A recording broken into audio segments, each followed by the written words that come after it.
गुरुग्राम में अरावली की पहाड़ियों पर माइनिंग और अवैध कंस्ट्रक्शन का काला कारोबार धड़ल्ले से चल रहा है। यहां पर नियमों को ताक पर रखकर लग्जरी फार्म हाउसों का निर्माण किया जा रहा है। लॉकडाउन के दौरान अरावली में तेजी से अवैध फार्म हाउस विकसित हो गए, जिनकी तस्वीरें जनता टीवी के कैमरे में कैद हैं। फार्म बनाने के लिए सैकड़ों पेड़ों को काटा गया और यह सब बिना अधिकारियों की मिलीभगत हो जाए यह संभव नहीं है। जनता टीवी के संवाददाता नीरज वशिष्ठ की यह स्पेशल रिपोर्ट देखिए और देखिए किस तरह से अरावली के गोद में अवैध निर्माण धड़ल्ले से किया जा रहा है। इस वक्त हम लोग अरावली की इस पर्वत श्रृंखला पर खड़े हैं। राष्ट्रपति भवन के रायसीना हिल से होकर भोपाल तक जाती है। आप देख सकते हैं कि एक तरफ जहां सुप्रीम कोर्ट ने हरियाणा सरकार से जवाब तलब किया है कि अरावली को लेकर अपनी स्थिति स्पष्ट की जाए कि वहां पर कितनी कंस्ट्रक्शन हो रही है, किसी प्रकार की माइनिंग तो नहीं हो रही है, जो पेड़ हैं उन्हें तो नहीं काटा जा रहा है। लेकिन इसका सरेआम उल्लंघन आप साफ तौर से इस अरावली की श्रृंखला पर देखने को मिल सकता है, जो कि सोहना नगर पालिका के अंडर में आती है। इससे पहले भी हमने आपको सैकड़ों बार अरावली की माइनिंग की हकीकत दिखाई थी, किस तरह से पेड़ों को काटा जा रहा है। लेकिन तमाम बंदिशों के बावजूद आप सूरत हाल देख सकते हैं कि फार्म हाउस भी बसाए जा रहे हैं, अवैध कंस्ट्रक्शन भी जारी है, पेड़ों का जो काटना है वो भी जारी है, तमाम बंदिशों के बावजूद।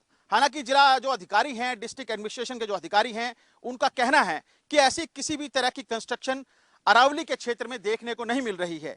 लेकिन कोरोना महामारी के चलते जो लॉकडाउन लगा था 2 महीने का, या फिर यूं कहें कि 1-1.5 महीने की जो पाबंदी थी, आपदा को कहीं अवसर में तब्दील करने की यह साजिश तो नहीं है। ऐसी तमाम कंस्ट्रक्शन यहाँ पे दर्जन भर कंस्ट्रक्शन की जा रही है फार्म हाउस के अंदर, बदस्तूर जारी है। हालांकि जब हमने नगर पालिका सोहना के अधिकारियों से इस बाबत जानने की कोशिश की तो इस पूरे मामले से पल्ला झाड़ते हुए जरूर नजर आए। उनका कहना था कि हमें यहाँ पे डिमोलिश ड्राइव चलानी थी, लेकिन चूंकि कोरोना काल चल रहा था, लॉकडाउन फिर दोबारा से लग गया था और उस कोरोना काल के दौरान हमें माकूल फोर्स नहीं मिल पाए, जिसके चलते ये डिमोलिश ड्राइव हम यहाँ पे चला नहीं पाए। लेकिन तमाम ऐसी कंस्ट्रक्शन यहाँ पे बदस्तूर जारी है, जो कहीं ना कहीं सुप्रीम कोर्ट के आदेशों की अवहेलना तो है ही है, साथ साथ एनजीटी के उन आदेशों की भी अवहेलना है जिसमें यह कहा गया था कि अरावली के अंदर जितने पेड़ पौधे हैं उनकी सुरक्षा को सुनिश्चित करे सरकार। और इसको लेकर सुप्रीम कोर्ट ने भी बीते हफ्ते में हरियाणा सरकार से यह जवाब तलब किया है कि अरावली में कंस्ट्रक्शन की, अवैध कंस्ट्रक्शन की स्थिति को स्पष्ट करे। कैसे इतने सारे फार्म हाउस एकदम से यहां बना दिए जाते हैं और सरकार को, जिला प्रशासन को कानो कान खबर तक नहीं होती। कैमरामैन जितेंद्र शर्मा के साथ नीरज वशिष्ठ, जनता टीवी, गुरुग्राम। आज से लगभग 2 महीने पहले हमने डिमोलिशन ड्राइव चलाया था अरावली में, और उसके बाद कोरोना काल की वजह से, कोरोना महामारी के चलते हुए कोई डिमोलिशन ड्राइव नहीं चलाया जा सका है, क्योंकि हमने 1-2 बार ड्यूटी मजिस्ट्रेट मांगे हैं वहाँ के लिए, पर कोरोना महामारी के चलते हुए ड्यूटी मजिस्ट्रेट नहीं मिले। जो भी कंस्ट्रक्शन वहाँ एट प्रेजेंट चल रही हैं या पुरानी बनी हुई कंस्ट्रक्शन है, उनको चिन्हित करके हमने नोटिस दिए हैं। तो ये तस्वीरें आपकी टीवी स्क्रीन पर, जहां पर आप देख सकते हैं अरावली के पहाड़ों पर किस तरह से अवैध निर्माण किए जा रहे हैं और अवैध निर्माण के तहत फार्म हाउसों का निर्माण हो रहा है। हालांकि जनता टीवी की टीम जब ग्राउंड जीरो पर पहुंची तो वहां पर देखा गया कि किस तरह से पहाड़ों को लगातार समतल किया जा रहा है और अवैध फार्म हाउसों का निर्माण किया जा रहा है। तस्वीरें साइबर सिटी गुरुग्राम की, जहां पर सुप्रीम कोर्ट और एनजीटी के नियमों को भी ताक पर रख दिया गया है। पेड़ों में आग लगाकर पेड़ों को वहां से हटाया जा रहा है और यहां पर अवैध कंस्ट्रक्शन किया जा रहा है। साइबर सिटी गुरुग्राम की तस्वीरें आपकी टीवी स्क्रीन पर। तो अरावली की गोद में कंस्ट्रक्शन की कील किस तरह से गाड़ी जा रही है उसका अंदाजा अपन तस्वीरों से लगा सकते हैं, जहां पर अवैध रूप से कंस्ट्रक्शन किया जा रहा है। सुप्रीम कोर्ट और एनजीटी के आदेशों की धज्जियां उड़ाई जा रही हैं और नियमों को ताक पर रखकर यह निर्माण किया जा रहा है। तस्वीरें आपकी टीवी स्क्रीन पर। जनता टीवी लगातार अरावली के पर्वतों पर हो रहे अवैध निर्माण की आवाज उठाता रहा है और इसी कड़ी में आज एक बार फिर ये तस्वीरें आपके हवाले कि किस तरह से जिम्मेदार आंख मूंदे बैठे हैं और अवैध निर्माण करने वाले लगातार शासन प्रशासन को पलीता लगाने में लगे हुए हैं। अवैध फार्म हाउसों का निर्माण तमाम नियमों को ताक पर रखकर अरावली की इन पहाड़ियों पर किया जा रहा है। यह तस्वीरें आपकी टीवी स्क्रीन पर। ये तस्वीरें दिखाना जरूरी इसलिए भी है ताकि आप भी समझें कि किस तरह से अवैध निर्माण करने वाले ये लोग लगातार अरावली को ठेस पहुंचा रहे हैं और अरावली के पर्वतों पर जो पेड़ हैं उनको किस तरह से काटा जा रहा है और लगातार अवैध फार्म हाउसों का निर्माण किया जा रहा है। तस्वीरें साइबर सिटी गुरुग्राम की अरावली श्रृंखला के आसपास की, और यहां पर इन तस्वीरों में देख सकते हैं कि ये सारे फार्म हाउस एनजीटी के नियमों को ताक पर रखकर बनाए जा रहे हैं और शासन प्रशासन जिम्मेदार आंख मूंदे बैठे हैं। जनता टीवी लगातार इन तस्वीरों को आप तक दिखा रहा है, इन अनियमितताओं को आपको दिखा रहा है ताकि आप भी ये समझ सके कि किस तरह से अरावली श्रृंखला, अरावली पहाड़ियों के पास अवैध फार्म हाउसों का निर्माण शासन प्रशासन की नाक के नीचे किया जा रहा है। या तो वो नजरअंदाज कर रहे हैं या फिर उनको नजर नहीं आ रहा है। तमाम तरह के सवाल इन तस्वीरों के बाद। हमारे साथ नीरज जुड़े हुए हैं तमाम जरूरी अपडेट्स के लिए। नीरज, शासन प्रशासन इन तस्वीरों को नजरअंदाज कर रहा है या फिर नजर नहीं आ रही है?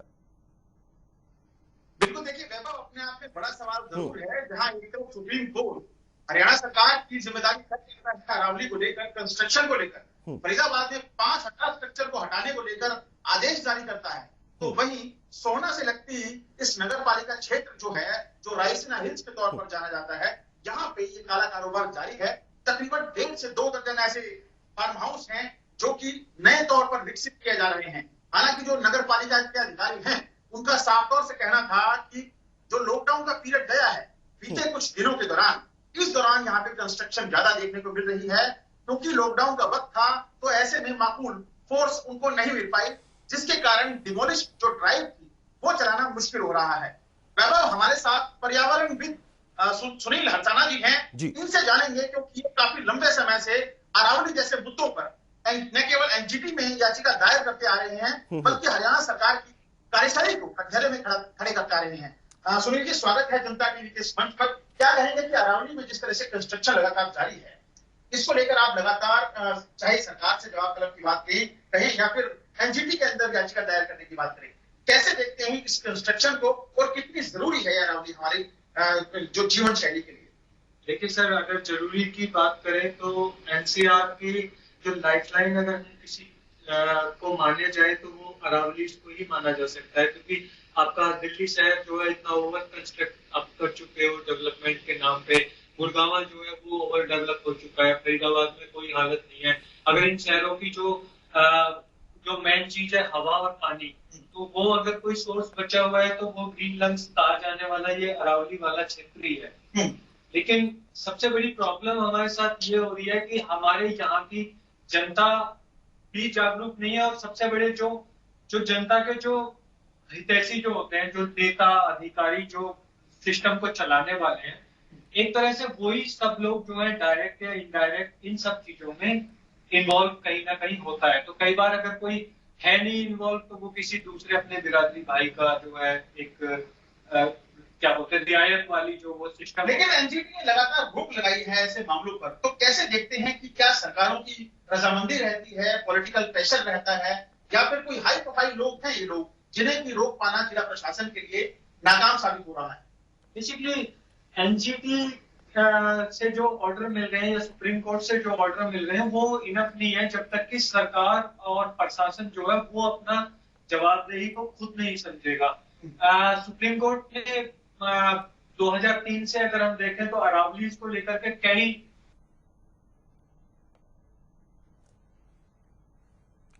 हो चुका है, जो क्लियर करो,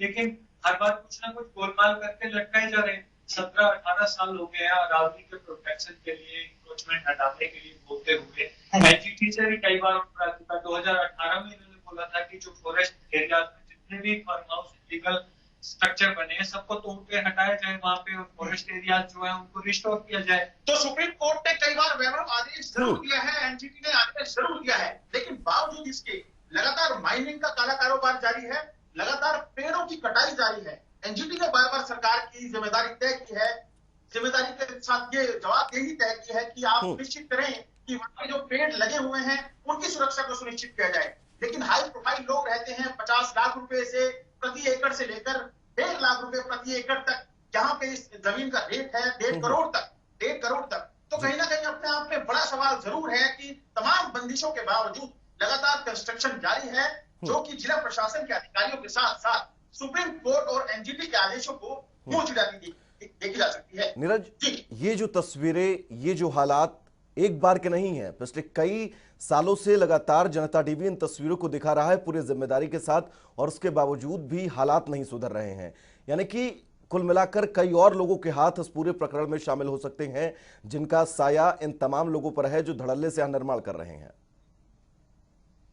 बिल्कुल, देखिए हाई प्रोफाइल जो लॉबी है उसके फार्म हाउस यहाँ पे मौजूद है।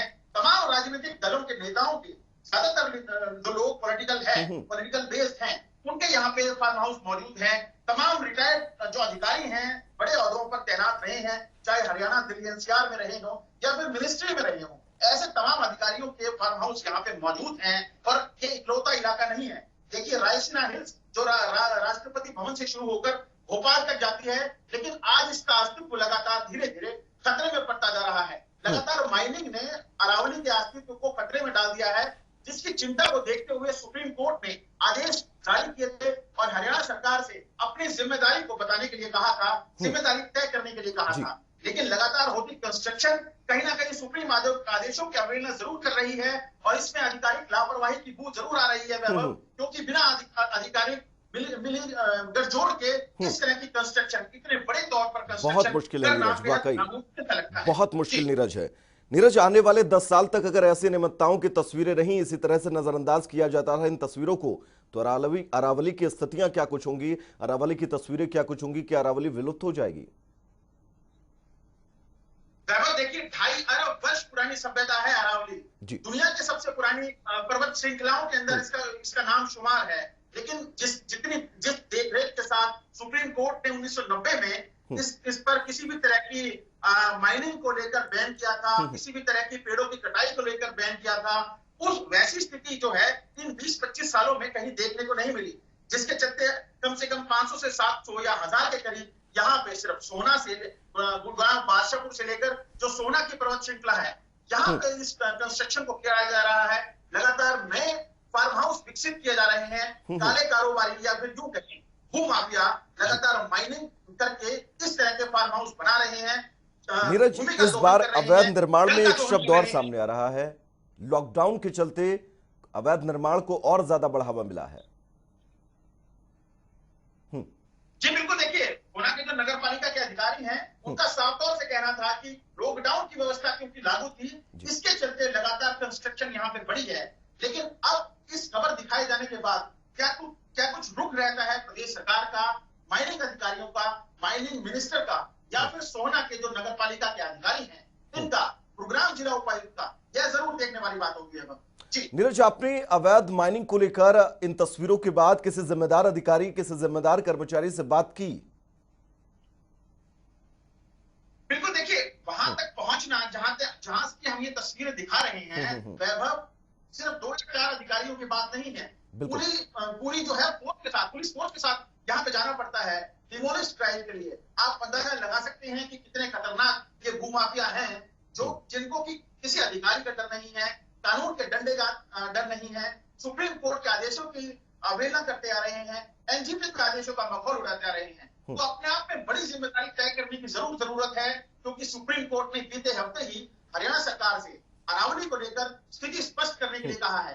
खोरी गांव में 5000 स्ट्रक्चर्स को गिराने की बात कही है। तो ऐसे में इन फार्म हाउस के ऊपर प्रदेश सरकार कब और कैसे कार्रवाई करेगी, यह जरूर देखने वाली बात है। नीरज, खोरी गांव का जिक्र आपने किया, खोरी में जिस तरह की स्थितियां हैं, खोरी में जो माहौल है, क्या यहां पर भी शासन प्रशासन फुल एक्शन मोड में नहीं आकर कंट्रोल कर सकता है?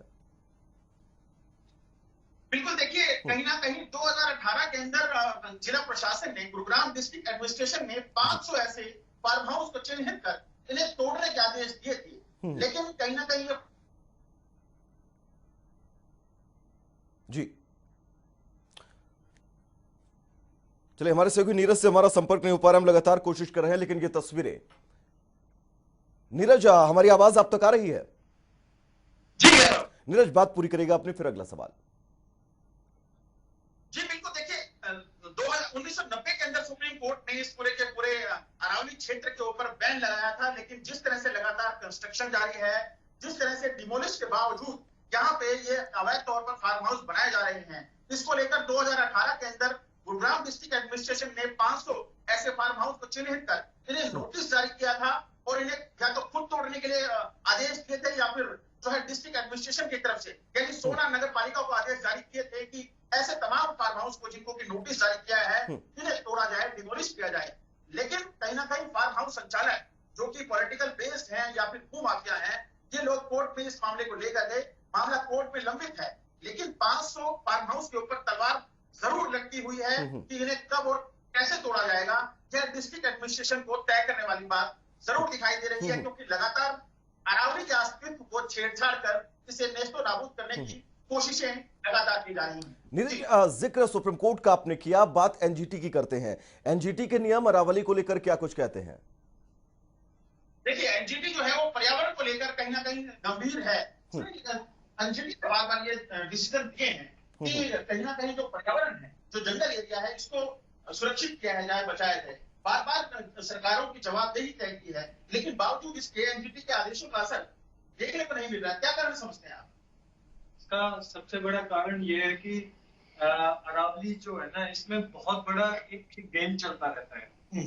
बेसिकली आप ये देखो कि अगर एक फॉरेस्ट लैंड है तो उसकी मार्केट रेट, जैसे अभी कुछ देर पहले आप बताए थे, वो 10 लाख के आसपास होता है। फिर अगर वहां से उसको पेड़ काट करके और उसको लेवल अप कर दिया जाए तो वही जमीन जो है वो 25 लाख 50 लाख तक चली जाती है। और उसके ऊपर जो है सॉइल डंपिंग वगैरह करके और प्रॉपर जो है बाउंड्री एक बार ढल जाए तो वही जमीन जो है 1 करोड़ रुपए तक हो जाती है। तो एक तरह से आप ये देखो, ये कितना बड़ा खेल है। मतलब एक नॉर्मल जो है 10 लाख की जमीन को एक सरकारें एनजीटी के आदेश को क्यों नहीं गंभीरता से ले रही हैं? और आपने जो याचिकाएं लगाई हैं, क्या वो पेंडिंग हैं? क्या कुछ उनका डिसीजन आना बाकी? नहीं, डिसीजन काफी सारे में आए हैं, सब में डिसीजन आए हैं। 2012 में जो है याचिका दायर की गई थी बांगर को लेकर के, तो उसमें एनजीटी ने इनको बोला था कि जो फॉरेस्ट आइडेंटिफाई करो, उसमें ये सुप्रीम कोर्ट में चले गए, सुप्रीम कोर्ट में एफिडेविट फाइल कर दिया, तो उससे वहां से ये बच गए। उसमें फिर इन्होंने स्टेटस को का ऑर्डर मिला। फिर 2017-18 में एक जजमेंट आया था 2019 में भारतीय एयरटेल वाला, उसमें सुप्रीम कोर्ट ने बोला था डीम्ड फॉरेस्ट है, अगर एरिया में इतने पेड़ है तो वो डीम्ड फॉरेस्ट माना जाना चाहिए। उसके लिए ये फिर सुप्रीम कोर्ट में चले गए। तो ऐसे मतलब बार बार जो है एनजीटी के कई सारे, अभी सोनिया गोद वाला जो जजमेंट आया था 2018 में कि अरावली के एरिया में जितने भी फार्म हाउस है सबको निकाल मतलब खाली कर दिया फॉरेस्ट लैंड को। तो उसमें ये फिर अभी सुप्रीम कोर्ट में बार बार इनका यही है, वो इच्छा शक्ति की कमी जरूर है। देखिए, इच्छा शक्ति की कमी जरूर है। नीरज, वाकई कमियां हैं और इन कमियों को पूरा भी करना होगा, तभी जाकर स्थितियां सुधरेंगी। नीरज, बहुत बहुत शुक्रिया आपका तमाम